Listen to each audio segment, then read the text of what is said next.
Hi guys, welcome back to our channel. இன்னைக்கு நான் death and the wine மேக்கர்ன்ற ஒரு கதையை பற்றி தான் சொல்ல போகிறேன்.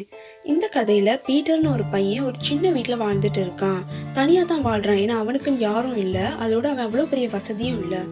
பட் அவனோட வீட்டை சுற்றி அவனுக்குன்னு ஒரு பெரிய நிலம் இருக்குது. அந்த நிலத்துல அவன் கிரேப்ஸ் விதையெல்லாம் விதைக்க ஆரம்பிக்கிறான். டே நைட்டுன்னு பார்க்காம அதுக்காக உழைக்கிறான். அதோட பலனா ஒரு 3 வருஷம் கழிச்சு அவனோட வீட்டை சுற்றி ஒரு அழகான கிரேப்ஸ் தோட்டம் வளர்ந்துருக்குது. ஸோ அந்த தோட்டத்தில் விளைஞ்சிருக்க கிரேப்ஸ் எல்லாம் பறித்து வைன் மேக் பண்ணலாமேன்னு அந்த கிரேப்ஸ் எல்லாம் பறிச்சுக்கிட்டு இருக்கும்போது உயரமான ஒரு இடத்துல கிரேப்ஸ் கொத்து இருக்குது. ஸோ அதை எடுக்கலாமே நம்ம எடுக்க ட்ரை பண்ணும்போது அது கீழே விழுது. அது கீழே விழுந்த உடனே தூரத்தில் எங்கேயோ இருந்த ஒரு பொண்ணு வந்து அந்த கிரேப்ஸ் எடுத்து கொடுக்குறா. எடுத்து கொடுத்தது மட்டும் இல்லாமல் பீட்டரோட கண்ணத்தில் ஒரு முத்தத்தையும் வைக்கிறா. ஏன்னா பீட்டரும் அந்த பொண்ணும் ரொம்ப நாளாக லவ் பண்ணிட்டு இருக்கிறாங்க. ஸோ அப்படியே அவங்க பேசிட்டு இருக்கும்போது தூரத்தில் ஒரு பேலஸ் மாதிரியான ஒரு வீடு, ஒரு பெரிய வீட்டில் இருந்து சத்தம் வருது. மச்சீல்டு மச்சீல்டு இங்கே இருக்கா வா அப்படின்னு ஒரு திக்கான வாய்ஸ்ல அந்த சத்தம் வருது. அந்த சத்தத்தை கேட்ட உடனே அவளும் அவளோட அந்த பெரிய பேலஸ்க்கு ஓடி போயிடுறா. அதுக்கப்புறம் பீட்டரும் ஒரு ஹை குவாலிட்டியான வைனை செஞ்சு ஒரு பெரல்ல ஊற்றி அதை எடுத்துக்கிட்டு மச்சில்டோட அப்பாட அந்த பேலஸ்க்கு போகிறான். அங்கே போயிட்டு மச்சில்ட அப்பா கிட்ட கேட்குறான், எனக்கு மச்சில்ட கல்யாணம் பண்ணணும், ஸோ கல்யாணம் பண்ணி வைங்கன்னு. அதுக்கு மச்சில்டோட அப்பா சொல்கிறான், உன்ன மாதிரி ஒரு வைன் மேக்கருக்கு எதுக்கு நான் என் பொண்ணை கல்யாணம் பண்ணி கொடுக்கணும்னு ஏளனமாக சிரிக்கிறாரு. ஏன்னா இவர் வந்து ஒரு ரிச்சான ஒரு ஆள், ஆனால் பீட்டர் அப்படி கிடையாது, புவர். பட் பீட்டர் அதுக்கு சொல்கிறான், நான் தான் இந்த உலகத்திலேயே பெஸ்ட்டான வைனை செய்கிறேன், என்னை விட இந்த உலகத்தில் யாராலையும் இவ்வளோ நாளாக வைன் செய்ய முடியாது அப்படின்னு அவன் சொல்லும்போது அதுக்கு மச்சில்ட அப்பா சொல்கிறாரு, உண்மையாகவே நீ தான் இந்த உலகத்திலேயே ஒரு பெஸ்ட்டான வைனை செய்கிறேன்னா கண்டிப்பா என் பொண்ணை உனக்கு கல்யாணம் பண்ணி தரேன்னு வாக்கு கொடுக்குறாரு.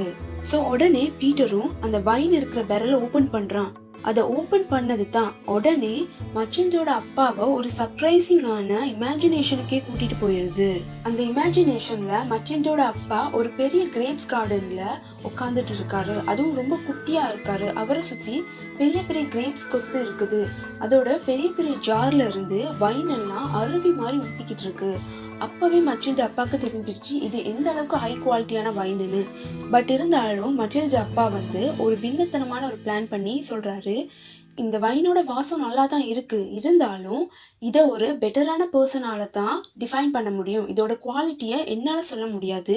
ஸோ நீ ரோம்ல இருக்க பாப் கிட்ட போயிட்டு இந்த வைனை கூடுன்னு அவர் சொல்றாரு. சரின்னு பீட்டரும் ரோமுக்கு கிளம்புறான். அதை ஜன்னல் வழியா பார்த்த மச்சில்ட அப்பா ஒரு வில்லத்தனமான சிரிப்பை திரும்பியும் சிரிக்கிறாரு.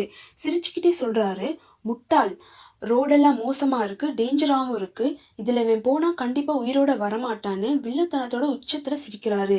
ஏன்னா மச்சில்டோட அப்பாவுக்கு ஏற்கனவே தெரியும் இவன் அந்த வழியால போனா கண்டிப்பா இறந்துருவான்னு. ஏன்னா மச்சில்டோட அப்பாவுக்கு மச்சில்ட பீட்டருக்கு கல்யாணம் பண்ணி கொடுக்கறதுக்கு சுத்தமா விருப்பம் இல்லை. பீட்டரும் ரொம்ப கஷ்டப்பட்டு அந்த பள்ளம் மேடுல அந்த வைன் பேரலையும் சுமந்துக்கிட்டு மச்சில்ட நினைச்சுக்கிட்டு போய்கிட்டு இருக்கும்போது ஒரு பாலத்தை தாண்டி போக வேண்டியது வருது. ஸோ அந்த பாலத்தை தாண்டி போகலாமேன்னு போய் பார்த்தா பாலம் சுக்கு நூறா உடஞ்சிருக்குது. அவன் பாலத்தை தாண்டி போறதுக்கு நுனியில இருக்க அந்த பாறை மேல நின்னுக்கிட்டே என்ன செய்யறதுன்னு தெரியாம ஷாக்காகி நிக்கிறான். அந்த நேரம் பார்த்து ஒரு இடி அவன் நின்றுட்டு இருந்த பாறை மேலே பட்டு அந்த பாறை உடஞ்சி அவன் கீழே விழுந்துடுறான்.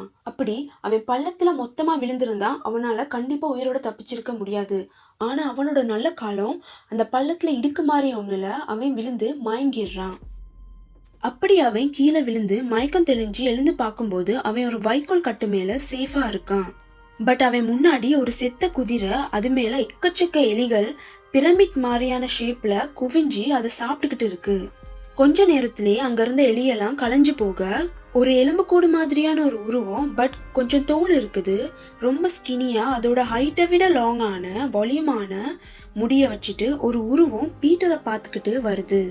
அவனும் பயந்துட்டு உட்காந்த மாதிரியே பின்னால மூவ் பண்றான். அப்போ அந்த உருவம், நான் தான் டெத், என்ன பார்த்து பயப்படாத, ஏன்னா இன்னும் உன்னோட நேரம் வரல, நான் உன்னோட வைனை டேஸ்ட் பண்ணத்தான் இங்க வந்திருக்கேன்னு சொல்லுது. பீட்டரும், நீ என்னோட வைனை பத்தியெல்லாம் கேள்விப்பட்டிருக்கியா அப்படின்னு கேட்க டெத் சிரிச்சுக்கிட்டே, ஆமா, அதோட உன்னோட பாதையும் இங்க வந்து தான் முடியணும், எனக்கு தெரியணும் அது சொல்லுது. என்னை விட இங்க நடுநிலவாதி யாருமே இல்லைன்னு ஒரு சாண்ட் கிளாஸ் எடுத்து காட்டுச்சு.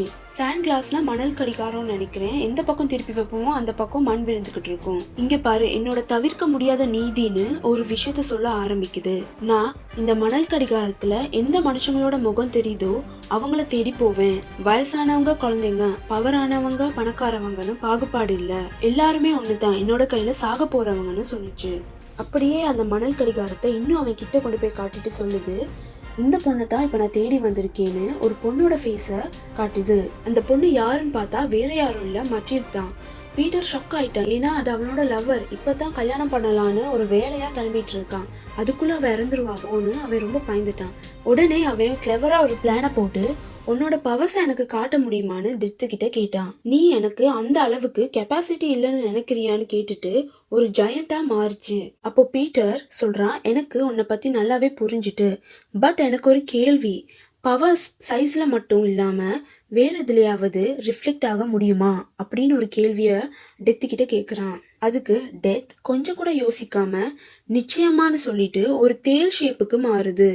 அப்புறம் பீட்டர், இப்பதான் எனக்கு உன்னை பத்தி நல்லா புரியுது, நான் என்னோட வைனை உனக்கு டேஸ்ட் பண்ண விடுறேன்னு சொல்லிட்டு அந்த வைன் இருக்கிற பெரல் மூடிய திறந்து விடுறான். அதுக்குள்ள அந்த தேல் ஷேப்ல இருக்கிற டெத் வைனை குடிக்கிறதுக்கு உள்ள போன உடனே அந்த பெரல்ட மூடி விட்டுடுறான். அதுக்கப்புறம் வந்த வேலைய பாப்போன்னு பொப்ப பாக்குறதுக்காக வேற ஏதோ வழியா ரோமுக்கு கிளம்பி போறான். ரோம்ல பொப்புக்கு அவனோட வைனை ஒரு கிளாஸ்ல ஊத்தி கொடுக்கறான். அந்த வைனை பாப் கிளாஸ்ல ஊத்தி குடிச்ச உடனே அவர் அதை கீழே போட்டு உடைச்சிடுறாரு.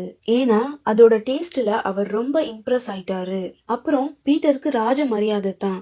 எல்லாரும் அவனை பாராட்டுனாங்க. அவனோட வைனால அவனோட அந்த சின்ன வீடு ஒரு பெரிய பேலஸா மாறிச்சு.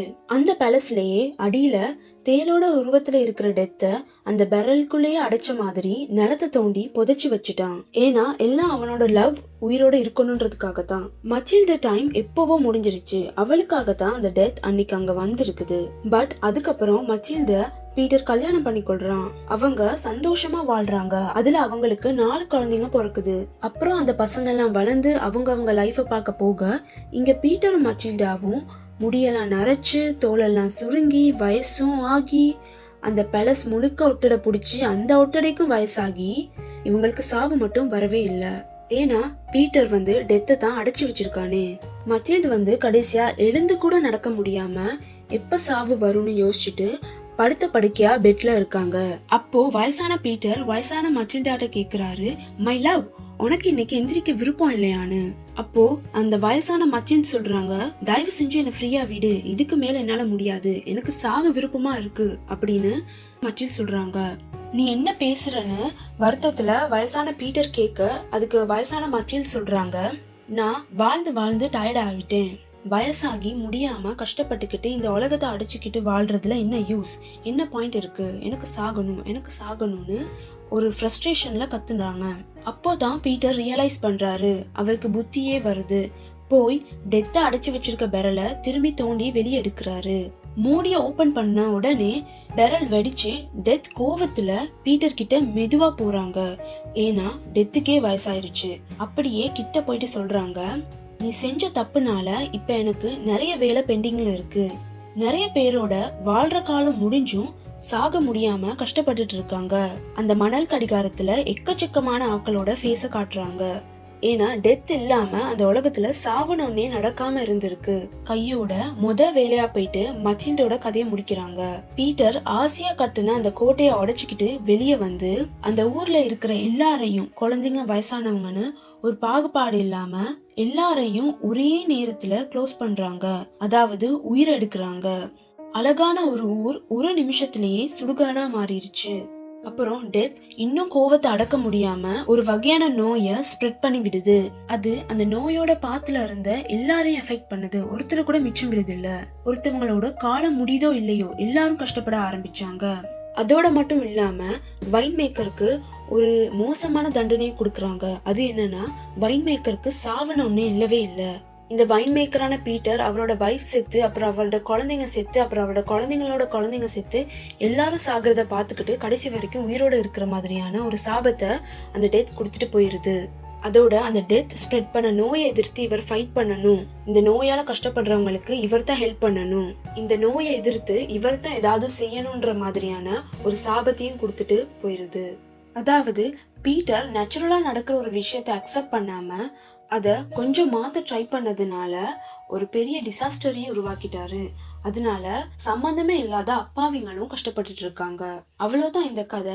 உங்களுக்கு இந்த கதையில ஏதாவது விளங்கிச்சுன்னா மறக்காம கமெண்ட் பண்ணுங்க. அதோட லைக், ஷேர் அண்ட் சப்ஸ்கிரைபும் பண்ணுங்க. டடா.